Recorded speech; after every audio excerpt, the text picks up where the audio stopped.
Good evening, आप सभी का ब्रिलियंट एकेडमी के ऑनलाइन सेशन में स्वागत है। जैसा कि कल अनाउंस किया गया था कि आज बहुत ही बेहतरीन क्लास होने वाली है। आज जो क्लास हम लोग डिस्कस करने वाले हैं वो मीन मीडियन मोड मतलब माध्यिका, माध्य, बहुलक, परिसर, रेंज, प्रसरण गुणांक, मानक विचलन, जो भी आपके छोटे छोटे से पॉइंट हैं, टॉपिक तो इनको नहीं कहेंगे, ये पॉइंट ही मानो, और आपके पेपर में आते ही आपका पेपर ख़राब कर देते हैं। जैसे कुछ चीज़ें होती ना कि आपके भविष्य में एंट्री कर लेती तो वो आप कहते हो कि ये दुर्भाग्य है हमारा। वैसे ये चीज़ें हैं कि सिलेबस में ना होते हुए भी कभी कभार पेपर में यहाँ से प्रश्न डाल दिया जाता है। तो जैसे कि इस बार टेट का पेपर हुआ और 3 प्रश्न यहाँ से डाल दिया गया, जबकि ये सिलेबस में नहीं था। ठीक है, कोई बात नहीं है, आज हम लोग पढ़ लेते हैं। आज पहली और आखिरी बार पढ़ेंगे, जीवन में इसके बाद पढ़ने की ज़रूरत नहीं है। एक बार पढ़ना है, दोबारा जीवन में हमें इसको पढ़ने की ज़रूरत तो नहीं पड़ेगी। हम एक ही बार में सब कुछ समझ लेंगे। बिल्कुल 30, 40, 45, 50 मिनट जो भी लगेंगे, हम बिल्कुल एक एक पॉइंट को आपको समझा देंगे। और समझ लेना, लास्ट टाइम, फर्स्ट और लास्ट आज ही होगा। तो आज हम लोग पढ़ने वाले हैं परिसर गुणांक, विचरण गुणांक, रेंज, बहुत सारी चीज़ें हैं, माध्य, माध्यिका, बहुलक, जो भी छोटे छोटे से पॉइंट हैं जो आपको परेशान करते हैं, आज के बाद वो परेशान नहीं करेंगे। तो चलिए स्टार्ट करते हैं फिर आज की क्लास बेहतरीन तरीके से। सभी लोग लास्ट तक डटे रहो। एक एक टाइप के हमने 3-3 प्रश्न लिए हैं, लगभग 27 से 28 प्रश्न हैं। एक एक प्रश्न को सॉल्व करा देंगे और नोट्स बना लेना। आज के बाद दोबारा नहीं पढ़ना है ना, आज के बाद इसको दोबारा नहीं पढ़ना है हमें। पहला प्रश्न हमारे सामने है, कह रहा है आंकड़ों का परिसर ज्ञात कीजिए। अब सबसे पहले आप परिसर समझिएगा। परिसर क्या होता है? परिसर होता है, परिसर बराबर फॉर्मूला आपका होता है उच्चतम मान माइनस निम्नतम मान मीन्स सबसे बड़ी संख्या और सबसे छोटी संख्या को माइनस कर दिया जाए तो हमारा क्या निकल आएगा भैया? परिसर निकल आएगा। क्या? जब सबसे बड़ी संख्या और सबसे छोटी संख्या को क्या कर दिया जाएगा? माइनस कर दिया जाएगा तो हमारा क्या निकल आएगा? परिसर निकल आएगा। अब आपके पास देखो, क्वेश्चन इतना छोटा सा है, फॉर्मूला भी इतना छोटा सा है, लेकिन बच्चे पेपर में छोड़ देते हैं, क्योंकि परिसर देखिए, profit loss, percent, SI, CI, number system पर सब कुछ हम लोग रोज पढ़ते हैं। हम लोग के वो मतलब एक दिनचर्या है, क्योंकि हर दिन कुछ ना कुछ हम लोग पढ़ते हैं। लेकिन ये ऐसे पॉइंट होते हैं, छोटे छोटे से ऐसे टॉपिक हैं जो हम लोग कभी नहीं पढ़ते। इनसे हमारा कोई मतलब जीवन में हम इनको देखते ही नहीं है। सिलेबस में होते नहीं है तो इनको कोई पढ़ता नहीं है। जिनके सिलेबस में होता है वो लोग पढ़ते हैं। तो समस्या आती है कभी कभार पेपर बनाते वक्त, वो लोग भूल जाते हैं कि हम करने क्या जा रहे हैं, और वो पेपर में इस तरह के क्वेश्चन डाल देते हैं। तो बच्चे यहाँ पे छोड़ के चले जाते हैं, क्योंकि जब उन्होंने कभी इसको देखा ही नहीं, और जिसको कभी देखो नहीं उससे पहली मुलाकात हो तो मुलाकात भी अजनबी सी लगती है, लगता है कि हमने एक दूसरे को कभी देखा नहीं है। सेम वही सिचुएशन यहाँ भी हमारे साथ एक घटना घटित होती है कि कोई नया प्रश्न आता है तो हमें ऐसा ही फील होता है कि आज तक तो हमने कभी नहीं देखा, काश हमने इससे पहले इसको देखा होता तो आज ये हमारा होता ना। यही तो होता है कि हे काश उसके आने से पहले काश ये आ गई होती तो आज ही ये मेरे साथ होती। वैसे इस प्रश्न में है, यही प्रश्न वही है ना, कि काश इससे पहले हमने इसको देखा होता तो आज के बाद इसको पेपर में छोड़ के नहीं आते। तो आज के बाद इनको छोड़कर नहीं आना है। चलो आप समझो। अब परिसर मीन्स होता क्या? परिसर को इंग्लिश में रेंज बोलते हैं। ठीक है, हमें रेंज निकालना है, उच्चतम मान और न्यूनतम मान, सबसे बड़ी संख्या। सबसे पहले आपको इसमें ढूंढनी है कि सबसे बड़ी संख्या इसमें कौन सी है। सबसे बड़ी संख्या 9 को ले लो। अब इसमें ढूंढो कि सबसे छोटी संख्या कौन सी है, 3, और दोनों को घटा दो, यही हमारा क्या हो जाता है? परिसर हो जाता है। बताइए कितना आसान है। परिसर निकालना है तो सबसे बड़ी संख्या ढूंढ लो और सबसे छोटी संख्या ढूंढ लो, दोनों को घटा दो, वही हमारा क्या हो जाएगा? परिसर हो जाएगा। क्लियर ना? अब परिसर का प्रश्न नहीं गलत होगा। आइए अगला प्रश्न देखिए। फिर से परिसर पूछा, चलो जल्दी से हमें परिसर निकालना है। परिसर में क्या करना होता है? सबसे पहले सबसे बड़ी संख्या, सबसे बड़ी संख्या कौन सी है? 13 ले लो। सबसे छोटी संख्या कौन सी है? 9 ले लो। इससे छोटी कोई तो नहीं है, तो 13 और 9 को घटा दो, कितना हो जाएगा? 9 4 13। ऑप्शन में है? नहीं है, कोई बात नहीं, अपना एक ऑप्शन बना दो, देख लेना। अच्छा सॉरी, क्यों नहीं? अब आप समझ गए हो। देखो जल्दबाजी में हमने गलत किया। कहाँ पर? क्योंकि यहाँ पे जो सबसे बड़ी संख्या है वो है 19, और 19 माइनस सबसे छोटी संख्या है 9, और दोनों घटा दो कितना आ जाएगा 10। देखो जल्दबाजी में पेपर में गलत मत कर देना, ठीक है, क्योंकि अब ये प्रश्न तुम्हारे लिए आसान हो जाएगा पेपर में। जैसे देखो अगर अच्छा परिसर पूछा है, बड़ी संख्या छोटी संख्या, जल्दी ढूंढना स्टार्ट करोगे और जब ढूंढोगे पता चलेगा हमारी तरह 19 की जगह पर 13 ले लिए और आंसर गलत कर दिए। इसलिए जब भी संख्या लिखना तो देख के लिखना कौन सी बड़ी है कौन सी छोटी है। जब प्रश्न 2 सेकंड में हो सकता है तो 2 सेकंड इसको और दे देना, 4 सेकंड में कर लेना, लेकिन अब क्वेश्चन गलत मत करना, ठीक है। चलो अगले क्वेश्चन का आंसर जल्दी से दो। परिसर रेंज पूछा है, सबसे बड़ी संख्या कौन सी है इसमें बताइए जल्दी से। सबसे बड़ी संख्या 19 और सबसे छोटी संख्या कौन सी है बताओ 11। 19 माइनस 11 कितना होता है? ऑप्शन में नहीं, मीन सबसे छोटी संख्या कुछ और है क्या? देखिए 19 माइनस 11 सबसे बड़ी संख्या। अच्छा सबसे बड़ी संख्या चेंज है, चलो चलो ध्यान तो दे रहे हो कम से कम। सबसे बड़ी संख्या कौन सी है? 28 और 28 माइनस 11 क्या हो जाएगा? 17। मतलब आ गया आपको ना। सबसे बड़ी संख्या और सबसे छोटी संख्या का जो अंतर होता है वही हमारा रेंज होता है, वही हमारा परिसर होता है। बात क्लियर है? सबसे बड़ी संख्या और सबसे छोटी संख्या का अंतर ही हमारा क्या होता है? परिसर होता है और रेंज होता है। तो सबसे बड़ी संख्या ढूंढ लेना और सबसे छोटी संख्या ढूंढ लेना, दोनों को घटा देना, हमारा क्या आ जाएगा भैया? परिसर आ जाएगा। बताइए कोई परेशानी है कहीं पर? चलिए आइए अगला कह रहा है यदि एक जनसंख्या का मानक विचलन इतना है तो प्रसरण क्या होगा? प्रसरण क्या होगा? वेरिएशन, ठीक है। प्रसरण का फॉर्मूला क्या होता है? प्रसरण बराबर होता है मानक विचलन का होल स्क्वायर। ये फार्मूले एक एक लिखते जाइएगा बस। मानक विचलन का होल स्क्वायर। प्रसरण बराबर होता है मानक विचलन का होल स्क्वायर। प्रसरण बराबर होता है मानक विचलन का होल स्क्वायर। तो हमें प्रसरण निकालना, इसका प्रसरण क्या होगा, ठीक है। तो मानक विचलन इसका दिया गया कितना? 9.5।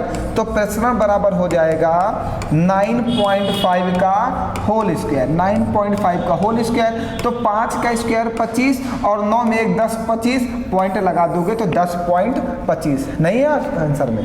अच्छा सॉरी 10 9 90, 90.25। ये देखिए 9.5 का स्क्वायर करेंगे तो 25 और 10 9 90, तो प्रसरण हमारा कितना आ जाएगा?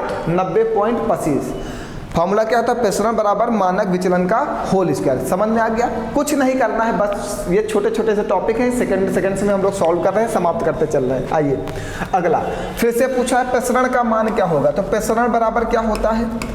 प्रसरण बराबर होता है मानक विचलन का होल स्क्वायर। मानक विचलन का होल स्क्वायर। जल्दी तो नहीं पढ़ा रहे हैं।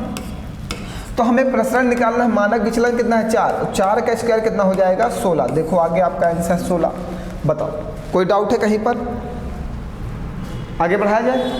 अब तो समझ रहे हो? हाँ समय नहीं लगेगा। हमने कहा था आपसे कि एक क्लास में सब समाप्त, तो पक्का एक क्लास में सब समाप्त। आज के बाद इनको पढ़ने की जरूरत नहीं है आपको। चलिए अगला प्रश्न लेते हैं। दिया है एक डाटा सेट का विचरण मीन्स प्रसरण 324 है तो मानक विचलन क्या होगा? ठीक है, आपने पढ़ा है प्रसरण बराबर, क्वेश्चन को थोड़ा सा इधर उधर भेज देता है, मानक विचलन का होल स्क्वायर। यही तो पढ़ा है, मानक विचलन का होल स्क्वायर पढ़ा है ना, ये पढ़ा, ठीक है। अब इस प्रश्न में आपको प्रसरण दे रखा कितना? 324 और आपसे मानक विचलन पूछ रहा है। तो इधर से स्क्वायर हटाओगे, इधर क्या लग जाएगा? अंडर रूट लग जाएगा, मानक विचलन आ जाएगा, मानक विचलन बचेगा। हमें मानक विचलन का ही मान बताना है। 324 किसका स्क्वायर होता है? 18 का। तो मानक विचलन बराबर कितना आ जाएगा? 18। देखो इधर पूछे या उधर पूछे, अगर आपको एक बार फार्मूला पता चल गया तो आपका आंसर गलत होने वाला नहीं है, वो किधर भी रोटेट करें। अभी तक वो लोग क्या करते थे? मानक विचलन का मान देते थे, प्रसरण पूछते थे तो आप प्रसरण बराबर मानक विचलन का होल स्क्वायर, मानक विचलन का स्क्वायर कर देते थे, वैल्यू का आपका प्रसरण निकल आता था। लेकिन इस बार उन्होंने प्रसरण की वैल्यू दे दी, मानक विचलन का मान पूछ लिया। चाहे इधर पूछे चाहे उधर पूछे, फार्मूला यही लगेगा, आंसर इसी से आ जाएगा ना। बताइए कोई डाउट? आगे बढ़ाया जाए? चलिए अगला प्रश्न है। अब क्या कहा है? कह रहा एक वितरण का माध्य इतना है और मानक विचलन इतना है, विचरण गुणांक क्या है? अभी तक देखो, अभी हमसे क्या पूछा था? प्रसरण। अब पूछा है विचरण गुणांक क्या है? विचरण गुणांक समझना, विचरण गुणांक बराबर होता है, विचरण गुणांक बराबर होता है, इंग्लिश में लिखा हुआ, जो इंग्लिश वाले बच्चे हैं वो इंग्लिश में देख लेंगे ना। विचरण गुणांक बराबर होता है मानक विचलन मानक विचलन बटे में माध्य, मानक विचलन बटे में माध्य और मल्टीप्लाइड में 100। नहीं दिखाई दे रहा? अच्छा लो, अब दिखाई दे रहा? बताओ। अरे हम तुम्हारी एक एक सिचुएशन को समझ रहे हैं। अब दिखाई दे रहा है? तो विचरण गुणांक बराबर होता है मानक विचलन गुणे 100 बटे माध्य। हमसे कोएफिशिएंट ऑफ वेरिएंस पूछा है, विचरण गुणांक पूछा है। विचरण गुणांक बराबर होता है मानक विचलन बटे में माध्य गुणे में 100। चलो जो जो दिया गया पुट करो। देखो मानक विचलन का मान दिया गया है, एक वितरण का माध्य 80 है, माध्य दिया गया, माध्य को नीचे रख दो, माध्य नीचे रखना, माध्य नीचे रख दिया। और मानक विचलन 16 है, 16 ऊपर रख दो, गुणे का 100। 16 एक नम 16, 16 पंचे 80 और ये 5 दूनी 10। कितना परसेंट आ गया? विचरण गुणांक 20% आ गया। बताइए कोई परेशानी है? हमने कहा एक क्लास सब समाप्त, तो 100% एक क्लास में सब समाप्त होगा। आपको 100% एक एक पॉइंट समझ में आ रहा होगा। बताओ कहीं पर कोई डाउट हो तो कमेंट करके पूछ लो। अगर समझ में आ रहा तो एक बार कमेंट कर दो, हाँ सर समझ में आ रहा है। इतना तो कर ही सकते हो ना। कहीं पर कोई डाउट हो तो पूछ लीजिए, और अगर समझ में आ रहा तो एक बार कमेंट करके बता दीजिए कि समझ में आ रहा है। ठीक है? कहीं पर कोई कन्फ्यूजन हो तो पूछ लीजिए। चलिए आगे बढ़ाया जाए। आइए, फिर वही बात है, फिर से हमसे विचरण गुणांक पूछा। तो विचरण गुणांक बराबर क्या होता है? विचरण गुणांक बराबर होता है, विचरण गुणांक बराबर होता है क्या? ऊपर क्या होता है? विचरण गुणांक बराबर मानक विचलन। मानक विचलन का मान यहाँ पे देखो 5 दिया गया, इसको काट दो। मानक विचलन का मान यहाँ पे 5 दिया गया, और बटे में क्या होता है? माध्य, और गुणे में 100। तो 10 दहा 100 और 10 पचे 50%। अभी हमने पीछे फॉर्मूला लिखाया है। विचरण गुणांक बराबर होता है मानक विचलन बटे में माध्य गुणे में 100। ये फार्मूला याद रखिएगा, ठीक है? फार्मूला भूलिएगा नहीं। कोई पर कहीं पर कोई डाउट होगा तो बताइएगा हमें। 1 मिनट बेटा।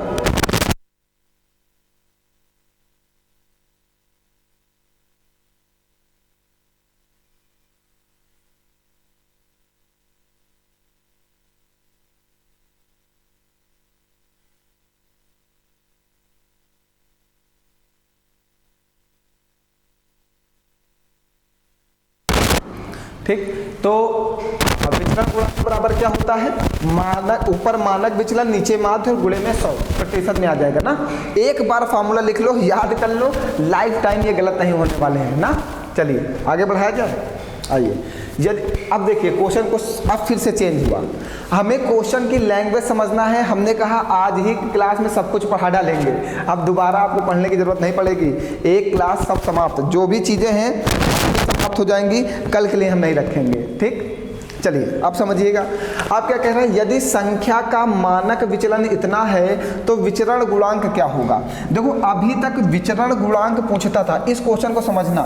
अभी तक आपसे विचरण गुणांक पूछता था तो आपको माध्य देता था और मानक विचलन देता था। आपको माध्य देता था और मानक विचलन देता था, और विचरण गुणांक पूछता था। इस बार आपसे विचरण गुणांक पूछा है, मानक विचलन दिया है लेकिन माध्य नहीं दिया है। और अगर माध्य नहीं दिया तो मीन्स प्रतिशत में कन्वर्ट नहीं करना है। जब आपको माध्य देगा तब आपका आंसर प्रतिशत में आएगा, और जब आपको माध्य नहीं देगा तो आंसर प्रतिशत में नहीं कन्वर्ट करना है। तब आप लगाएंगे विचरण गुणांक बराबर, विचरण गुणांक बराबर, विचरण गुणांक बराबर मानक विचलन का होल स्क्वायर, मानक विचलन का होल स्क्वायर। ये फार्मूला लगा देंगे।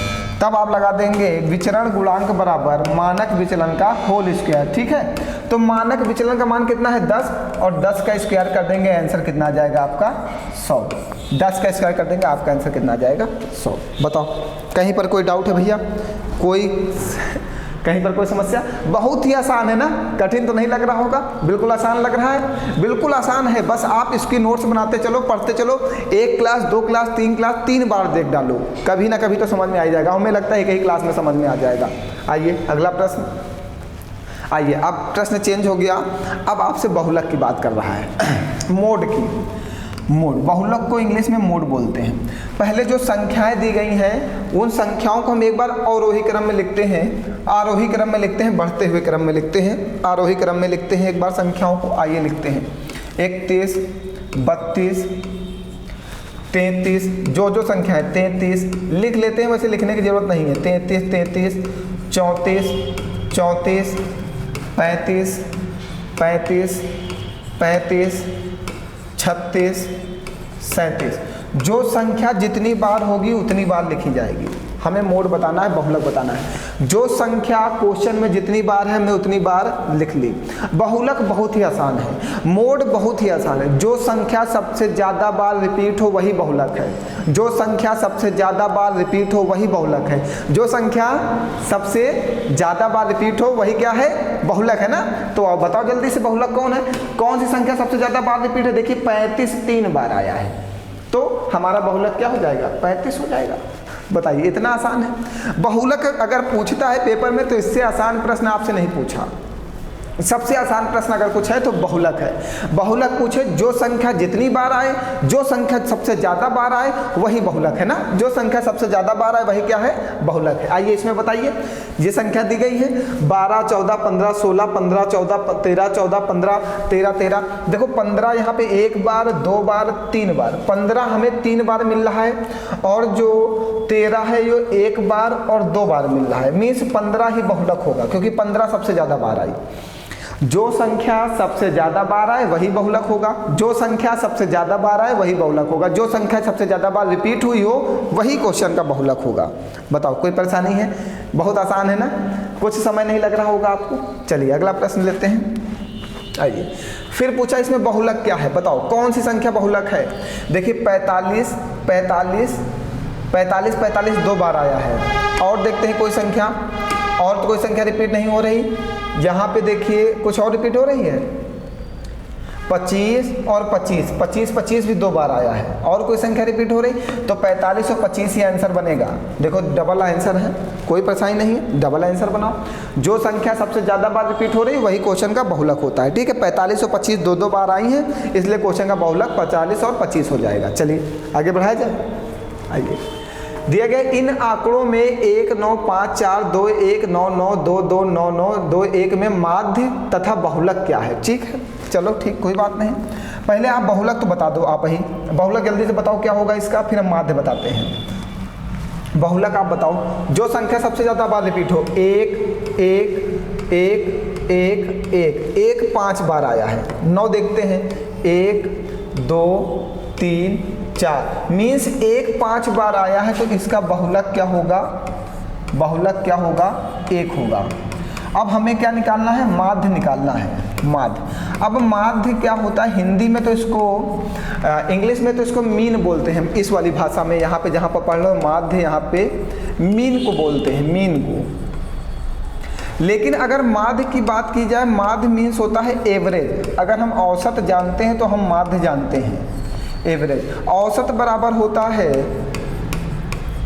इसको माध्य कह सकते हैं। ठीक है, औसत बराबर होता है सभी संख्याओं का योग, सभी संख्याओं का योग बटे में सभी संख्या, ये हमारा औसत होता है। सभी संख्याओं का योग और बटे में सभी संख्या हमारा क्या होता है, औसत होता है।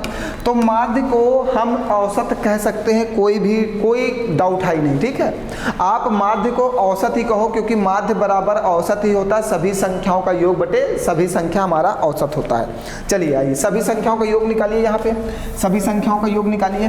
9 1 10 10 5 15 15 4 19 19 1 20 1 21 21 1 22 9 31 9 40 2 42 42 और 1 43 42 और 9 51 51 1 52 1 53 1 54 और 54 2 56। अब संख्याएं कितनी हैं, 1 2 3 4 5 6 7 8 9 10 11 12 13 14, 14 चौको, अच्छा ये 56 आया था, 14 चौको 56। तो माध्य यहाँ पर कितना आ गया, 4। तो आपका माध्य और बहुलक आ गया 4 और 1। देखो आंसर आ गया। तो औसत, जो माध्य कभी भी क्वेश्चन में पूछे तो माध्य बराबर होता है एवरेज, और एवरेज बराबर होता है सभी संख्याओं का योग बटे सभी संख्या। सभी संख्याओं का योग बटे सभी संख्या करोगे तो उस क्वेश्चन का माध्य निकल आएगा। ठीक है, ये तो एवरेज से ही ले लिया, वहां से कॉपी हो गया। ठीक, और बहुलक होता है जो संख्या सबसे ज्यादा बार रिपीट हो वही बहुलक होती है। बात क्लियर है, कोई डाउट? कोई डाउट नहीं। चलो आगे बढ़ाओ। आइए, निम्नलिखित आंकड़ों का बहुलक 52 है तो x का मान क्या होगा। ठीक है, निम्नलिखित आंकड़ों का जो बहुलक है वो 52 है तो x का मान, ये x का मान हमको x माइनस 3 पूछा है। ठीक है, x माइनस 3, यहाँ पे x का मान क्या होगा ये पूछा है। और बहुलक क्या है, बहुलक है हमारा 52, मीन्स 52 सबसे ज़्यादा बार रिपीट होगा। तो अगर x की जगह पे 55 रखोगे और उससे 3 घटाओगे तभी हमारा 52 आएगा, और 52 एक बार और 2 बार तभी ये हमारा बहुलक बनेगा। तो x की जगह पे क्या रखोगे 55, क्योंकि बहुलक जब बनाना तो यहाँ पे देखो बहुलक एक बार आया है 52, मीन्स बहुलक अगर 52 को बहुलक उसने कहा है तो 52 दोबारा फिर आएगा, क्योंकि और कोई संख्या तो दोबारा रिपीट, 56 भी रिपीट हो रही थी एक बार, ये भी समझ लो 56 रिपीट हो रही थी, लेकिन इसने बहुलक 52 को बना दिया है। तो उस पर अब आप ये सोच रहे होंगे सर जी 56 भी दिया, अगर क्वेश्चन कहता 56 बहुलक है तो 56 को मानते, अगर उसने 52 को बहुलक कह दिया तो 52 को मानेंगे, और अगर प्रश्न में ऑप्शन देता 52, तो हम दोनों को बहुलक मानते। अभी हम इससे पहले मान के गए हैं ना दोनों को बहुलक, तो जैसा क्वेश्चन होगा उसके अनुसार आंसर करना ना। यहाँ पे प्रश्न अपने आप बोल रहा है कि बहुलक जो है वो हमारा 52 है। ठीक है, तो x का मान बताओ, और x की जगह पे क्या है हमारा, यहाँ पे x माइनस 3 लिखा हुआ है। x की जगह पे एक ऐसी वैल्यू रखो जिससे 3 घटाने पर 52 बन जाए। तो x की जगह पे 55 रखेंगे, 3 घटाएंगे तो 52 आएगा, तो x का मान कितना होगा 55 होगा ना। कोई डाउट है कहीं पर, कहीं पर कोई डाउट हो जल्दी से पूछिए, फिर आगे बढ़ाते हैं। अभी बहुत प्रश्न है, अभी जितने हम पढ़ा चुके हैं इसके दोगुना प्रश्न रखे हुए हैं। चलिए आइए, कह रहा इसकी माध्यिका, अब आ गया है हमारा माध्यिका। मीन हमने पढ़ लिया, मोड पढ़ लिया, अब हम लोग मीडियन पढ़ेंगे। माध्यिका को इंग्लिश में मीडियन बोलते हैं। ठीक है, मोड हमने पढ़ लिया, बहुलक, मोड को हम लोग बहुलक बोलते हैं, और मीन को हम लोग माध्य बोलते हैं। ठीक है, 3 चीज़ें सबसे इंपॉर्टेंट है आपके पेपर की, बहुलक, माध्य और माध्यिका। तो हम लोग 2 चीज़ें पढ़ चुके हैं, तीसरी चीज़ आ गई है माध्यिका। अब माध्यिका 2 चीज़ें होती हैं, माध्यिका में 2 रूल लगते हैं, उन दोनों रूल को अच्छे से समझना।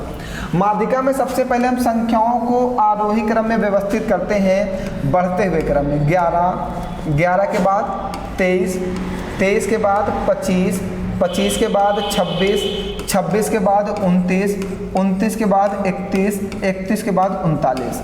हमने सभी संख्याओं को आरोही क्रम में कन्वर्ट कर दिया। सबसे पहले संख्याओं को आरोही क्रम में कन्वर्ट करेंगे, लाइन लिख लेना। माध्यिका का ये रूल है, बिना आप इसको आरोही क्रम में किए हुए आंसर दे दिए तो आपका क्वेश्चन गलत हो जाएगा।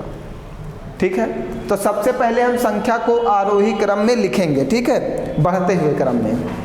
अब समझना दूसरी बात, अब संख्याओं के पदों को गिनना, 1 2 3 4 5 6 और 7। अगर n बराबर 7 और 7 हमारा क्या है विषम, अगर n बराबर 7 और 7 हमारा क्या है भैया विषम है, और जब विषम होगा तब आपको माध्यिका बतानी है। एक बार संख्या सम भी हो सकती है और एक बार संख्या विषम भी हो सकती है, बात को सुनते जाना। अब हमारा n बराबर 7 क्या आ गया, विषम आ गया। जब विषम आएगा तो माध्यिका निकालेंगे हम लोग, माध्यिका निकालेंगे हम लोग कैसे, सुनते जाइएगा। n+1/2 वहाँ पद, माध्यिका हम लोग निकालेंगे n+1/2 पद। तो आओ, n बराबर क्या होता है संख्या, विषम है 7, तो 7 + 1/2 8/2 चौथा पद। जो 4 नंबर का पद होगा वो हमारा क्या होगा बहुलक होगा। 1 2 3 4 नंबर का पद कौन है 26, तो 26 हमारी क्या हो जाएगी माध्यिका हो जाएगी। अब समझ गए, इस तरह माध्यिका थोड़ा सा कठिन है। एक मिनट पानी पी लेते हैं फिर बताते हैं।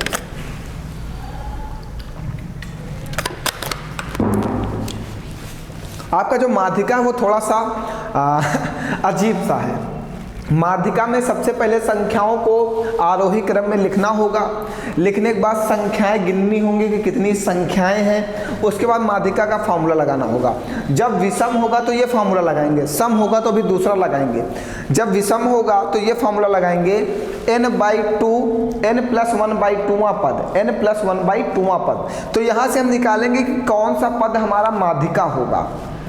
तो यहाँ से आ रहा जो चौथवा पद है, जो 4 स्थान पर नंबर है, जो चौथे स्थान पर नंबर है वो हमारा क्या है, माध्यिका है। तो हम यहाँ पे गए 1 2 3 4, चौथे स्थान पर जो हमारा नंबर आएगा वो हमारा क्या होगा, माध्यिका होगा। ठीक है, ऐसे प्रश्न माध्यिका में करने होंगे, वह नॉर्मल तरीके से मत करना वरना गलत हो जाएंगे। जल्दी से नोट कर लो फिर बताते हैं। बस यहाँ पे ये जो है लिख लेना, जब पदों की संख्या विषम हो, जब पदों की संख्या विषम हो। एक एक पॉइंट लिखाई दे रहे हैं, हम उम्मीद करते हैं सबको समझ में आ जाएगा, जब पदों की संख्या विषम हो। ठीक है, चलिए अगला प्रश्न लेते हैं। आइए, फिर से माध्यिका का ही होगा। अब इसको पहले सबसे क्या करोगे, आरोही क्रम में व्यवस्थित करोगे। 7 सॉरी यहाँ पे 2 भी है 3 भी है, 2 3 4 7 7 7 9 9 के बाद 13, कोई छूटेगा तो बता देना। 9 हो गया, 9 हो गया, 7 हो गया, 7 हो गया, 7 हो गया, 3 हो गया, 2 हो गया, 4 हो गया, 13 हो गया। 7 3 बार है, 3 बार हो गया, हम काट ही देंगे, छूटेगा कैसे। अब क्या बचा हमारा 21। देखिए सारे पद आ गए, 21 भी आ गया। चलो अब देखो ये आरोही क्रम में व्यवस्थित भी हो गया। अब क्या करना, सबसे पहले नंबर्स 1 2 3 4 5 6 7 8 9 10, कोई छूटा तो नहीं है। सम तो अभी नहीं आना चाहिए था, हमने ऐसा सेट ही नहीं किया था। सम 2-3 क्वेश्चन 1 2 3 4 अच्छा 1 17 छूट गया। हाँ, क्योंकि सम वाला भी हमने 2 क्वेश्चन से बाद डाले हैं ना, पहले आपको समझाना है। हाँ हम आपके अनुसार सेट करते हैं कि आपको समझ में आए। ठीक है, ऐसा नहीं कि हमें आता नहीं है, हम ऐसा सेट करते हैं कि 2-3 क्वेश्चन एक जैसे आए जिससे आपको वो चीज़ें समझ में आ जाएं। ठीक है, अब यहाँ पे क्या है, 1 2 3 4 5 6 7 8 9 10 11, n बराबर कितने पद आ गए, 11 पद आ गए। और 11 क्या है हमारा, विषम है। और जब विषम होगा तो माध्यिका कैसे निकालते हैं, माध्यिका कैसे निकालते हैं, माध्यिका n+1/2वां पद, n+1/2वां पद। ठीक है, इस फॉर्मूले को भूलना नहीं भैया, बहुत इंपॉर्टेंट है ये। तो n की जगह 11 और 11 + 1/2, तो ये 12/2 और 2 6 12। तो छठे नंबर का जो पद होगा, जो छठे नंबर का पद होगा वो हमारी क्या होगा, माध्यिका होगा। ये छठे नंबर का पद ढूंढो, 1 2 3 4 5 6, छठे नंबर का पद 7, 7 हमारा क्या हो जाएगा, माध्यिका हो जाएगा। बताओ कोई डाउट है कहीं पर, अभी कोई डाउट हो तो जल्दी से पूछ लो, फिर हम लोग आगे बढ़ते हैं।